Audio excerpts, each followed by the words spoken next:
Le secteur derrière World Asset ou bien des rois devient de plus en plus sérieux au jour le jour. Quand on voit des acteurs comme BlackRock qui est le plus grand gestionnaire d'actifs au monde avec 10 trillions de dollars d'actifs sous gestion et détenteur également d'un ETF sur le Bitcoin qui investit encore cette fois-ci 100 millions de dollars pour commencer par développer Build justement ça donne à réfléchir sur ce secteur-là parce que Build va permettre aux détenteurs de gagner directement des dividendes issus des actifs du monde réel.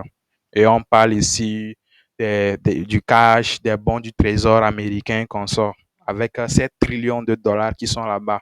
Et même si c'est un pourcentage de tout cela qui arrive dans la crypto, je pense que c'est énorme déjà pour ce secteur derrière World Asset.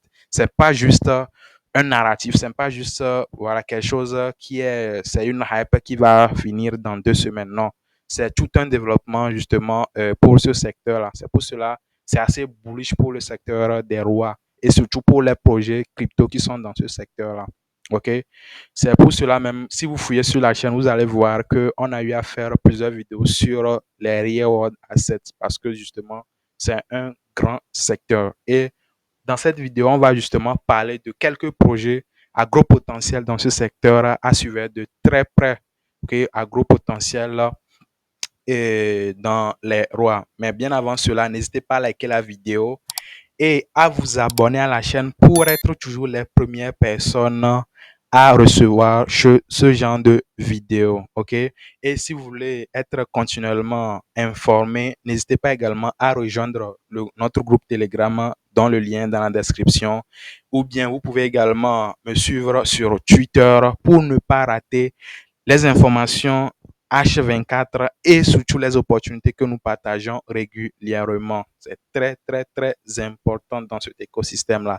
Alors, le tout premier projet dans ce secteur, c'est le projet Ondo Finance. Ondo Finance, aujourd'hui, c'est le leader dans le secteur derrière World Assets.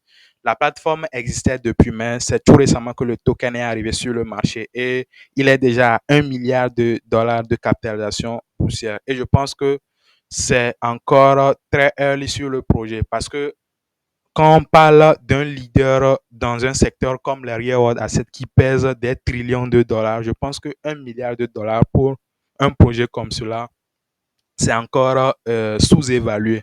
Vous allez voir le milliard comme si c'est quelque chose, mais pour un leader dans un secteur comme les rois, comme je le disais, on est encore au début en fait. Et il faut savoir que quand on est dans un secteur et quand il y a quelque chose de positif, une news positive comme celui de BlackRock, c'est ce genre de projet qui reçoit d'abord la news et qui la distribue justement après. C'est vers les projets qui lead justement les secteurs qui reçoivent justement la liquidité du marché. Et je pense que Ondo se place très bien en tant que leader dans le secteur des rois aujourd'hui.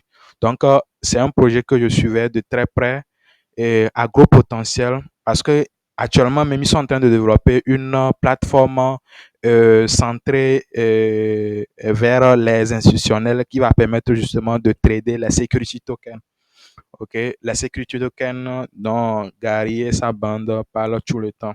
Donc, ils vont permettre justement aux crypto bros de pouvoir trader justement les security tokens des entreprises américaines ou bien des entreprises dans le monde entier cotées en bourse sur la blockchain. Donc, un premier du genre avec toutes les licences possibles aussi. Donc, un projet à suivre de très près vu que justement c'est le leader. Je le répète encore une fois. Le second projet, c'est le projet Clearpool. Le projet Clearpool. Le projet Clearpool aujourd'hui, si vous trouvez par exemple que vous voyez Ondo simplifié, en fait. Clearpool, c'est justement ça. Ils sont également en train de développer actuellement un marché de crédit. Un marché de crédit pour les institutionnels, en fait. Et ces derniers mois, ils n'ont fait que faire des intégrations. OK? C'est un projet qui connaît assez de développement tout récemment, mais qui reste encore à une capitalisation boursière de 80 millions de dollars. Je pense que ce ne sera qu'une question de temps avant que au moins ça puisse capter le demi de la capitalisation de Hondo ici. Et ça va faire combien? On sera déjà à 500 millions. Même à 500 millions, je pense que Clearpool sera encore sous-évalué quand vous voyez un peu ce que le projet est en train de développer.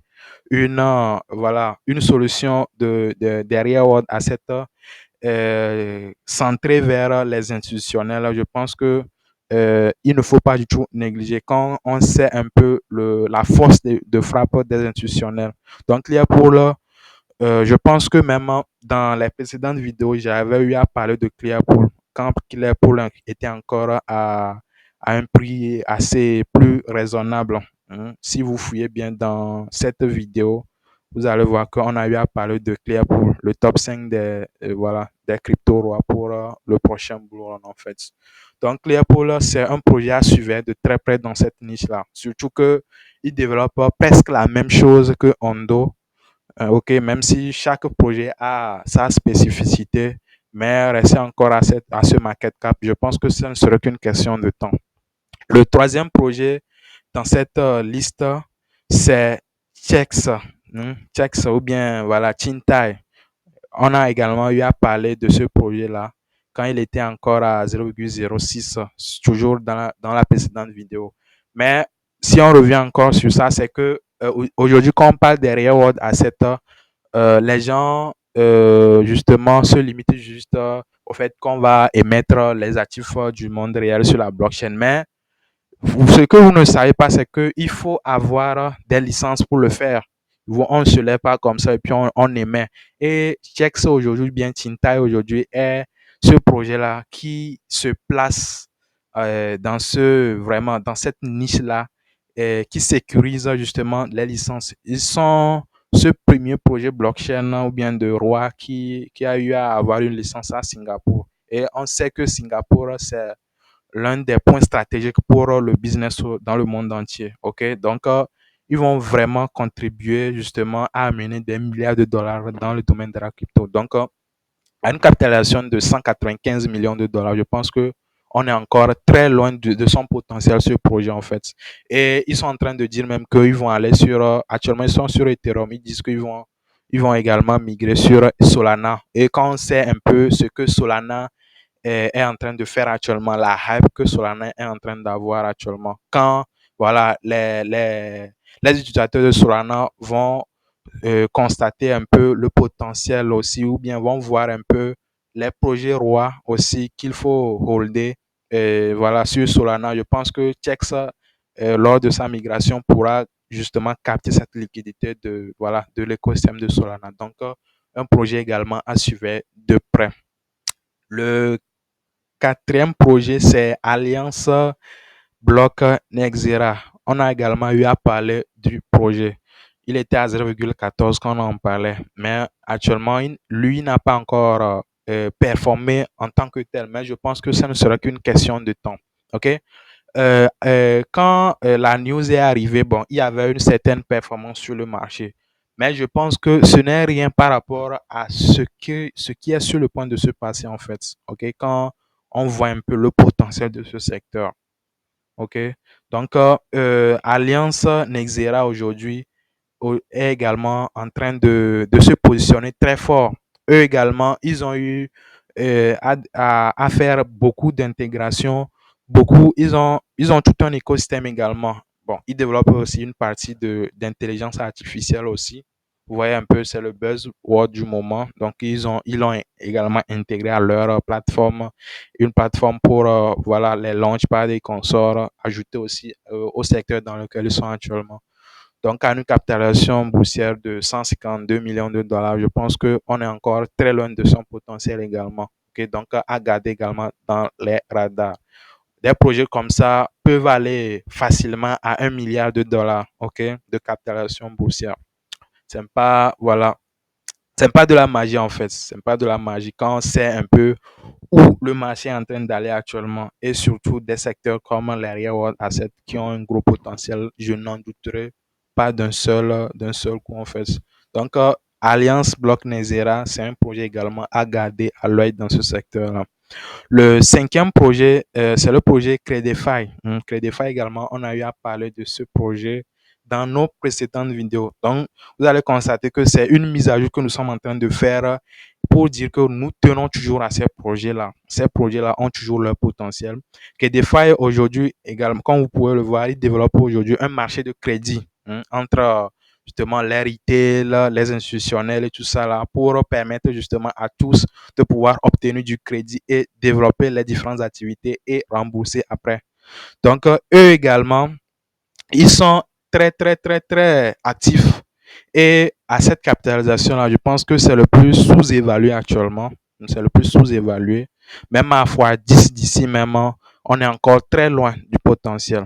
À un moment donné, quand le marché va vraiment connaître le potentiel derrière World Asset, je pense que des projets comme ça, c'est vrai que en termes de, quand la capitalisation boursière est faible aussi, c'est vrai qu'on a le potentiel, même s'il y a le risque que voilà le prix soit manipulé. Je pense que quand ce genre de projet aussi performe, je pense que ça performe aussi très fort. Hein.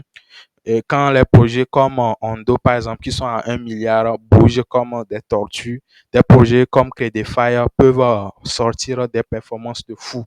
Donc, c'est risqué en termes de manipulation, mais c'est également très intéressant en termes de rentabilité. OK? Et bien sûr, le risque-reward, il est toujours partagé. Donc, Credify également, c'est un projet que je suis, que je vois qu'il a aussi un gros potentiel dans ce secteur-là. OK? Je voulais m'arrêter sur Credify, comme vous l'avez vu sur la miniature 5, mais je vais ajouter en bonus sur le projet UBX S. OK? Quand on avait fait la vidéo précédemment sur les rois, quelqu'un aussi avait cité. By the way, si vous avez également d'autres projets de Real World Asset que je n'ai pas cité aussi dans la vidéo, vous pouvez continuer également de les citer en commentaire pour qu'on puisse également les checker ensemble. Pourquoi pas aussi les présenter aux autres. OK? Donc voilà, le projet UBX aussi également sur la BSC actuellement à 5 millions de dollars de capitalisation boursière. Ok? C'est assez risqué, mais je pense que justement, comme je l'ai dit, pareil pour Credify, quand ce genre de projet veut vraiment performer, ça performe de façon très sauvage en fait. Donc voilà ce que je voulais partager avec vous à propos des projets ROI à gros potentiel sur justement cette news-là. Pour vous dire que les big boys sont en train d'arriver dans le secteur. Si nous, on ne se positionne pas sur les projets rois, je pense que on sera juste là en train de regarder les choses pomper devant nous sans rien faire. Dites-moi ce que vous en pensez dans les commentaires. Qu'est-ce que vous pensez de ce secteur? Justement, aucun secteur n'est à l'abri des dangers. On a eu à connaître justement au biais market passé aussi des plateformes voilà, de real world asset aussi qui ont connu, par exemple, les plateformes de crédit qui ont connu des défauts de crédit, qui se sont écroulés. Mais ça fait partie aussi du jeu. Mais ça n'enlève en rien le potentiel du secteur des real world assets. Et ici, vous allez constater même qu'on on s'est juste limité à la finance, mais les real world assets, c'est au-delà de la finance. OK?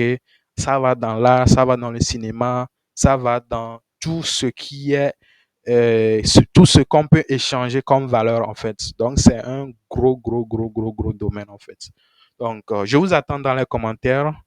Et on prendra le plaisir de vous lire. N'hésitez pas à liker la vidéo, à vous abonner à la chaîne et justement à rejoindre le groupe Telegram si vous avez des questions. Sur ce, on se dit à la prochaine. C'était Satoshi Pinta et comme toujours que Satoshi soit avec vous. Ciao, ciao.